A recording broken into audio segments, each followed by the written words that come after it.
नमस्कार दोस्तों, आज की इस वीडियो में मैं डिस्कस करने वाला हूं। मान लीजिए हमने गलत आईटीसी या एक्सेस आईटीसी क्लेम कर लिया और हमें खुद पता चल जाता है नेक्स्ट मंथ में कि हमने गलत आईटीसी क्लेम कर लिया है और हम उस एक्सेस आईटीसी को खुद ही अपने जीएसटीआर 3बी में रिवर्स कर देते हैं या डीआरसी 03 से पेमेंट कर देते हैं।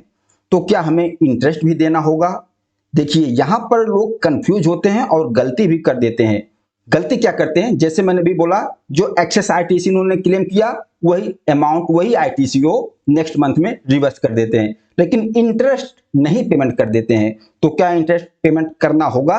देखिए, अगर आपने एक्सेस आईटीसी क्लेम किया है तो इस पर इंटरेस्ट बनता है सेक्शन 50 सब सेक्शन 3 के हिसाब से। लेकिन इंटरेस्ट बनेगा कब?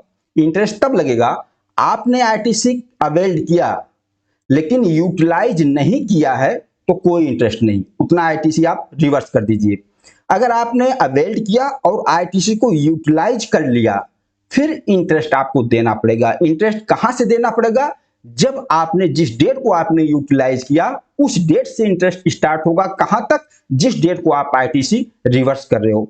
तो यहां पर यह भी कंफ्यूजन है कि हमें कैसे पता चले कि हमारी आईटीसी कब यूटिलाइज हुई। बस वही चीज हम डिस्कस करने वाले हैं। हमने जीएसटी पोर्टल ओपन किया हुआ है, यहां पर आपको इलेक्ट्रॉनिक क्रेडिट लेजर दिख रहा है। मान लीजिए 20 अक्टूबर को हमने 1 लाख की आईटीसी गलत क्लेम किया और 20 अक्टूबर को हमने अपना जीएसटीआर 3बी फाइल किया, तो हमारे पास जितनी आईटीसी टोटल आई उस टोटल आईटीसी में 1 लाख गलत आईटीसी है और हमने अपने आउटपुट जीएसटी का पेमेंट किया, सेटअप कर दिया। उसके बाद भी हमारे इलेक्ट्रॉनिक क्रेडिट लेजर में मान लीजिए 1.5 लाख आईटीसी बैलेंस है। तो इसके मतलब कि हमने 1 लाख आईटीसी तो 20 अक्टूबर को किया क्लेम लेकिन यूटिलाइज नहीं हुआ। अब यूटिलाइज कैसे हुआ? मान लीजिए 20 नवंबर हम जीएसटीआर 3बी फाइल कर रहे हैं नेक्स्ट मंथ में और नेक्स्ट मंथ में भी हमने गलत आईटीसी को रिवर्स नहीं कर रहे हैं। अब 1 लाख की गलत आईटीसी हमारे इलेक्ट्रॉनिक क्रेडिट लेजर में बैलेंस है। जब 20 नवंबर को हमने 3बी फाइल किया तो 20 नवंबर के करंट मंथ में हमारे पास जितना टोटल आईटीसी आया वो आईटीसी और जो इलेक्ट्रॉनिक क्रेडिट लेजर में बैलेंस है उस आईटीसी को भी हमने यूज किया। हमें जो भी आउटपुट लायबिलिटी थी पेमेंट करने के लिए हमने टोटल आईटीसी यूज कर लिया। अब 20 नवंबर को हमारा इलेक्ट्रॉनिक क्रेडिट लेजर का बैलेंस 0 हो गया। अब यहां पर 20 नवंबर को माना जाएगा कि हमने आईटीसी यूटिलाइज कर लिया। अब नेक्स्ट मंथ 20 दिसंबर को जब हम जीएसटीआर 3बी फाइल कर रहे हैं तब हमें पता चल रहा है कि 20 अक्टूबर के 3बी में हमने 1 लाख की आईटीसी ज्यादा लिया लेकिन 20 अक्टूबर में हमने यूटिलाइज नहीं किया था। तो 20 दिसंबर के 3बी में हम पूरा 1 लाख की आईटीसी रिवर्स करेंगे, टैक्स का अमाउंट 1 लाख पूरा रिवर्स करेंगे, लेकिन इंटरेस्ट हम कहां से स्टार्ट करेंगे? 20 नवंबर से, क्योंकि यूटिलाइज हमारा हुआ 20 नवंबर। और पता कैसे चला कि 20 नवंबर को हमारा इलेक्ट्रॉनिक क्रेडिट लेजर का बैलेंस 0 हो गया।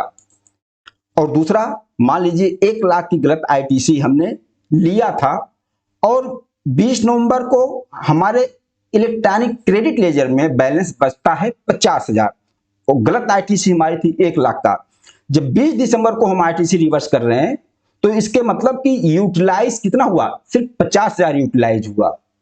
50,000 हमारे इलेक्ट्रॉनिक क्रेडिट लेजर में बैलेंस है तो इंटरेस्ट हम देंगे 50,000 के ऊपर।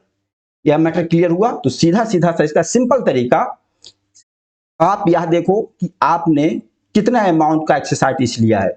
मान लीजिए 1 लाख का, तो आप कंटिन्यू देखिए आपका इलेक्ट्रॉनिक क्रेडिट लेजर का बैलेंस जब भी उस 1 लाख अमाउंट से कम हो जाता है तो उसी टाइम आपका आईटीसी माना जाएगा यूटिलाइज हुआ। 1 लाख था, 50,000 कम हो गया, 50,000 बैलेंस बच रहा, इसके मतलब आपने 50,000 यूटिलाइज कर लिया। 1 लाख की आईटीसी थी, मान लीजिए आपका इलेक्ट्रॉनिक क्रेडिट बैलेंस 0 हो गया तो इसके मतलब आपने पूरा 1 लाख यूटिलाइज कर लिया। बस ये सिंपल तरीका है। बाकी आप लोग बताना यह वीडियो आप लोगों को कैसा लगा। नमस्कार, धन्यवाद।